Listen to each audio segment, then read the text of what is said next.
पाकुड़ से खबर है, जहां गुमानी बड़हरवा में प्रियंका गांधी की सभा को लेकर सभा स्थल तैयार है। प्रियंका गांधी को सुनने के लिए लोगों की भीड़ भी जुटने लगी है। झारखंड चुनाव में प्रियंका गांधी की पहली चुनावी सभा को लेकर प्रदेश कांग्रेस के बड़े नेता भी पाकुड़ पहुंच चुके हैं। तो प्रदेश कांग्रेस उपाध्यक्ष राजेश ठाकुर पाकुड़ में प्रियंका के सभा स्थल पर पहुंच चुके हैं। न्यूज 18 से उन्होंने खास बातचीत की है। राजेश ठाकुर ने कहा है कि बीजेपी ने नारा दिया था 65 पार, लेकिन इस चुनाव में महागठबंधन 65 का आंकड़ा पार करने जा रहा है। देखिए, निश्चित रूप से अभी तक जो 4 चरणों का चुनाव हुआ है उसमें कहीं न कहीं हम लोगों ने जितनी तैयारी कर रखी थी उससे भारतीय जनता पार्टी हाफ रही है। और ये जो 5वें चरण का चुनाव होगा उसमें भारतीय जनता पार्टी साफ हो जाएगी, क्योंकि हमारी राष्ट्रीय नेता आदरणीय प्रियंका गांधी जी आ रही हैं और जो ये सभा होने वाली है ऐतिहासिक होगी। पूरे संथाल परगना में कांग्रेस गठबंधन की लहर चल रही है, उस लहर को आंधी में बदलने का काम करेंगी। हम सुनामी इसलिए नहीं कहते कि सुनामी बर्बादी का संकेत होता है, कहीं ना कहीं ये भारतीय जनता पार्टी कहती है। और जो भारतीय जनता पार्टी ने नारा दिया है 65 पार का, वो कांग्रेस गठबंधन 65 पार करने जा रही है। बिल्कुल 65 पार आप करेंगे। सर, कल पीएम मोदी भी कल यहाँ पे बरहेट में थे, उन्होंने बड़ा आपको ललकारा है। कुछ देश के जो बड़े फैसले हैं उस पर क्या कहेंगे? देखिए, प्रधानमंत्री हैं, उनकी गरिमा वो समझ सकते हैं। इतनी हल्की बातें करना, जिस तरह की बातें करते हैं, हमने पाकिस्तान को 2 टुकड़े में बांटने का काम किया था हमारी प्रधानमंत्री स्वर्गीय श्रीमती इंदिरा गांधी ने, और उस पार्टी से इस तरह का सवाल पूछते हैं। मुझे लगता है कि प्रधानमंत्री जी को अपनी गरिमा का ख्याल रखना चाहिए। और प्रधानमंत्री हैं, पूरे देश के प्रधानमंत्री हैं, वो कोई किसी पार्टी के प्रधानमंत्री नहीं है। इसलिए देश के बारे में सोचते हुए, और उनको ये पता है कि कांग्रेस है तो देश है, देश है तो कांग्रेस है, इसलिए इस तरह की बात न करें तो ज़्यादा अच्छा होगा। हमारा उनसे विनती है, अनुरोध है, आग्रह है। सीएम कह रहे हैं कि आदिवासियों को आरक्षण देने की बात होगी। अब सर्वेक्षण करने के बाद आरक्षण की बात होगी। वो किस आरक्षण की बात कर रहे हैं? पिछड़ों को आरक्षण तो दिया नहीं उन्होंने अभी तक, जो उनका हक बनता है। जो आदिवासियों को, मूलवासियों की जमीन थी, CNTSPT एक्ट को तोड़ करके उन्होंने छीनने का प्रयास किया था। हमने लड़ाई लड़ करके उसको बचाने का काम किया है। आज चुनाव आया है तो कभी आदिवासियों का आरक्षण याद आ रहा है, कभी पिछड़ों का आरक्षण याद आ रहा है। सिर्फ इस तरह के जुमलेबाजी से बार बार चुनाव नहीं जीता जा सकता है। उत्तर प्रदेश कांग्रेस सह प्रभारी उमंग कुमार ने भी दावा किया है कि इस बार झारखंड में महागठबंधन की सरकार बनेगी।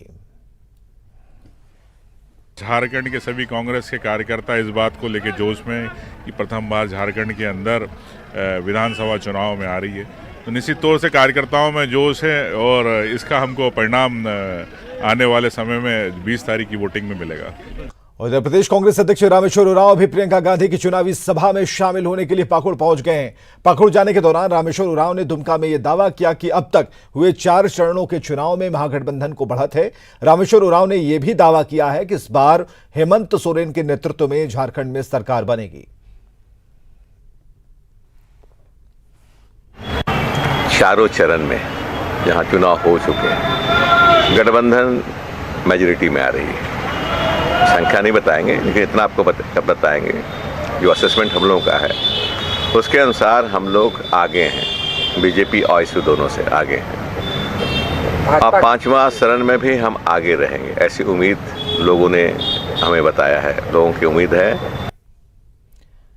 और चलिए सीधे रुक करते हैं न्यूज 18 के खास कार्यक्रम चौपाल से। तो आपके कहने से नहीं होगा। 4 लोग डफली बजा करके देश का भाग्य और भविष्य तय नहीं कर सकते। देश की जनता उसके लिए है। हम देश की जनता के बीच में जाते हैं। आप कह रहे 300 सीट आई, आप भी तो चुनाव लड़े थे, हम भी चुनाव लड़े। जनता जो करेगी वो तय होगा, वो आपके कहने से, क्योंकि उसके पीछे कारण है। हांगकांग में क्या हुआ? हांगकांग में क्या हुआ? प्लीज बीच में मत बोलिए, मैं आपके बीच में मैंने बात नहीं की। देखिए, जनता के बीच में हम मैनिफेस्टो लेकर के जाते हैं, हम कहते हैं हम NRC लाएंगे और हम लाएंगे, हम UCC लाएंगे, हम लाएंगे। हम जो जनता के बीच में हमने जनता से 15 लाख खाते में नहीं पहुंचाएंगे, यह भी तो आप ही ने कहा था। देखिए, ये 2 करोड़ नौकरी नहीं देंगे, यह भी तो आप ही ने कहा था।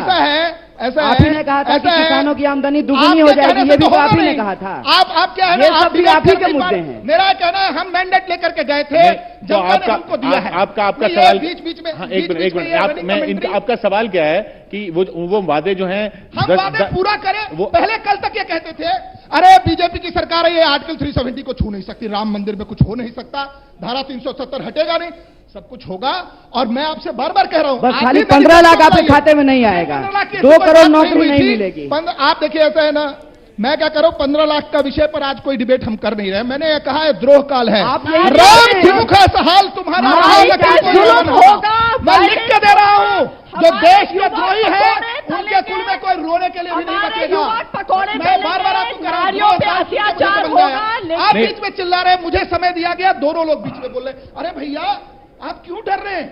मैं कह रहा हूं कानून यहां सारे पढ़े लिखे लोग हैं, सिटीजनशिप अमेंडमेंट एक्ट का नेट पे खोल करके वर्ड बाय वर्ड पढ़िए कि क्या वो एक्ट भारत के किसी भी व्यक्ति पर लागू होता है या नहीं। एनआरसी से उसका क्या संबंध? मैं कह रहा हूं एनआरसी से उसका क्या संबंध? एनआरसी की कोई संबंध नहीं है, अभी सभी की बात चल रही है। नहीं, वो कह रहे हैं आपने एनआरसी बोला था, उसका एनआरसी आगे हमारे मैनिफेस्टो में है, हम लाएंगे, ये मैं कह रहा हूं। एनआरसी बिल्कुल, क्योंकि वो कह रहे हैं कोई संबंध नहीं है, वो कह रहे हैं कोई संबंध नहीं है, वो अलग है, वो अलग है, कैब अलग है, एनआरसी अलग है, दो चीजें अलग अलग है। बंगाल में बंद हो गया है एनआरसी। आप लोगों से बात कर रहा हूं, देश की जनता देख रही है, please open your laptop, iPod. NRC से सीए का क्या संबंध है? अभी कोई नहीं संबंध है, बाद में होगा, बिल्कुल होगा। क्या होगा? मैं बता रहा हूं, मैं बता रहा हूं, आप सुनिए, मैं बता रहा हूं, मैंने इन्होंने सवाल पूछा, जवाब दे। इन्हीं को बोलने दीजिए। चलिए एक बार फिर रुक करते हैं झारखंड विधानसभा चुनाव से जुड़ी खबरों पर। तो आखिरी चरण में संथाल का संग्राम होना है और इसके लिए आज प्रचार का अंतिम दिन है। कल बरहेट में पीएम मोदी और सीएम रघुवर दास ने चुनावी सभा की। वोगनाडीह में सीएम रघुवर दास ने पिछड़ों को आरक्षण के मुद्दे पर बड़ा ऐलान किया। सीएम ने कहा कि पिछड़ों को आरक्षण का दायरा बढ़ाया जाएगा। रघुवर दास ने बताया कि इसके लिए लोकसभा चुनाव के पहले ही सभी डीसी को सर्वे का निर्देश दिया गया था और रिपोर्ट आते ही पिछड़ों के आरक्षण का दायरा बढ़ाया जाएगा। इसके साथ सीएम ने पिछड़ा समाज को संवैधानिक दर्जा देने के लिए प्रधानमंत्री को बधाई दी। इस देश के पिछड़ा समाज की बहुत दिनों से मांग थी कि पिछड़ा समाज को संवैधानिक दर्जा मिले, लेकिन कांग्रेस के 67 साल राज करने के बाद पिछड़ों को संवैधानिक दर्जा नहीं मिली थी। ये माननीय प्रधानमंत्री जी ने पिछड़ों को संवैधानिक दर्जा राष्ट्रीय स्तर पर देने का काम किया। इसके लिए भी झारखंड की जनता की ओर से उन्हें बहुत बहुत बधाई। हमारी सरकार भी, जो झारखंड में पिछड़ा समाज है, पार्लियामेंट चुनाव के पहले ही सभी डीसी को हमने निर्देश दिए थे कि पिछड़ा वर्ग समाज का सर्वेक्षण कराओ, ताकि संविधान विधि सम्मत पिछड़ों का आरक्षण का हम आगे बढ़ाने का काम सर्वेक्षण के बाद करेंगे। ये मैं संथाल और झारखंड की जनता को आश्वस्त करना चाहता हूं। झारखंड में पारा लगातार गिरता जा रहा। सुबह का तापमान 7 डिग्री सेल्सियस तक पहुंच गया और पिछले 3 दिनों से तापमान में लगातार हो रही गिरावट और ठंडी हवा से बचाने के लिए बिरसा मुंडा जू के जानवरों और पक्षियों के लिए विशेष व्यवस्था की गई है। चिकित्सक की देखरेख में जहां शाकाहारी और मांसाहारी पशुओं के आहार में परिवर्तन किया गया है, वहीं शेर, बाघ, चीता, तेंदुए के लिए हीटर की भी व्यवस्था है। इसके साथ सुबह में जानवरों को बाहर खुले में नहीं निकाला जा रहा और उनके पिंजरे को ढक कर रखा जा रहा है। केज के बाहर ब्लोअर और हीटर की व्यवस्था की गई है ताकि सर्द मौसम का कम से कम प्रभाव जानवरों पर पड़े। हमारे पक्षियों के आवास जहाँ पे है, उनका पिंजड़ा है, उसके ऊपर फूस, पुआल की झोपड़ी और चट लगाया गया है।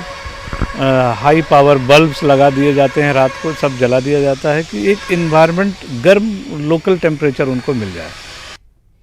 और जमशेदपुर के कदमा उलियान के रामनगर के रहने वाले इंद्र कुमार कुशाग्र का इंडिया 19 क्रिकेट टीम में चयन हुआ है और इस खबर के बाद लौ नगरी में खुशी का माहौल है।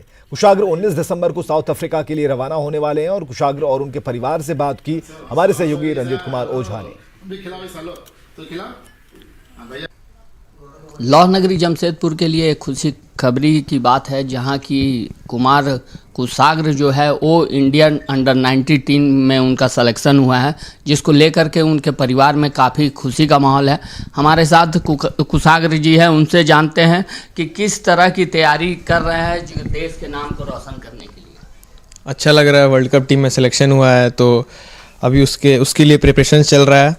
हमारे कोच राहुल द्रविड़ सर ने बोला है अच्छा प्रदर्शन करके आओ तो वर्ल्ड कप में अच्छा हम लोग वर्ल्ड कप में जीतेंगे और कोशिश जारी है वर्ल्ड कप जीतने का। हाँ, जरूर जीत के आएंगे वर्ल्ड कप। इस बार आप जो जा रहे हैं, कहाँ जा रहे हैं कल खेलने के लिए? हम लोग यहाँ से जा रहे हैं साउथ अफ्रीका में वर्ल्ड कप है 17 तारीख से 17 जनवरी से। तो अभी हम लोग जोहानिसबर्ग जा रहे हैं, जोहानिसबर्ग से फिर हम लोग का वहाँ पर क्वाड्रेंगुलर सीरीज है, उसके बाद फिर वर्ल्ड कप का मैच है हमारा। हम भी चाहेंगे कि आप आगे और बढ़िया खेलें। कुशाग्र जी की माता जी हैं, इनसे पूछते हैं कि जब इनका सिलेक्शन हुआ तो कैसा अनुभव हुआ? बहुत गर्व महसूस हो रहा है कि मेरा बेटा का सिलेक्शन वर्ल्ड कप में हो गया है और इसका मेहनत है कि वर्ल्ड कप जीत करके भी आए। शहर के लिए भी ये काफ़ी खुशी की बात है। कुशाग्र जी के पिताजी हैं हमारे साथ, इनसे भी जानेंगे कि जब चुनाव हुआ तब उस समय क्या माहौल था आप लोग के परिवार? जब सिलेक्शन हुआ तब तो हम लोग को बहुत खुशी हुई। अचानक हम लोग देखे नेट में कि जैसो इनका सिलेक्शन वर्ल्ड कप में हो गया है तो हम लोग बहुत खुश थे कि परिश्रम जो है सो इनका जो है सो रंग लाया। ये लौ नगरी के लिए भी खुशी की बात है कि यहाँ के जो ये खिलाड़ी हैं जिनका सिलेक्शन इंडिया अंडर 19 टीम में हुआ है और हम अपने न्यूज़ 18 के माध्यम से भी इनकी सराहना करते हैं कि ये आगे और भी अच्छा खेलें। न्यूज़ 18 के लिए जमशेदपुर से रंजीत कुमार ओझा। रांची का GSC स्टेडियम अब सोलर लाइट से रोशन होगा। स्टेडियम की 80% बिजली आपूर्ति अब सोलर एनर्जी सिस्टम से पूरी की जाएगी, यानी कि केवल 20% बिजली की जरूरत के लिए GSCA को बिजली विभाग पर निर्भर रहना होगा। इस पूरे प्रोजेक्ट में खर्च हुए 1 करोड़ 76 लाख में से 52 लाख रुपए सरकार की तरफ से सब्सिडी दी गई थी।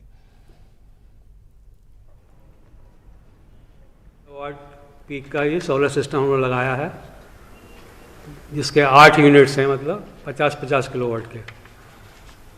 तो इससे हम लोग एनुअली 5,30,000 यूनिट जनरेट करेंगे और हम लोग इसके लिए हम लोगों का कंजम्पशन प्रेजेंटली 6,40,000 है यूनिट है पर ईयर। तो हम लोग रफली 80% एनर्जी अपने इन हाउस जनरेट करेंगे और हम लोग खाली 20% एनर्जी के लिए इलेक्ट्रिसिटी बोर्ड को पैसा देना होगा। खबरें जारी हैं, आप बने रहिए न्यूज़ 18 बिहार।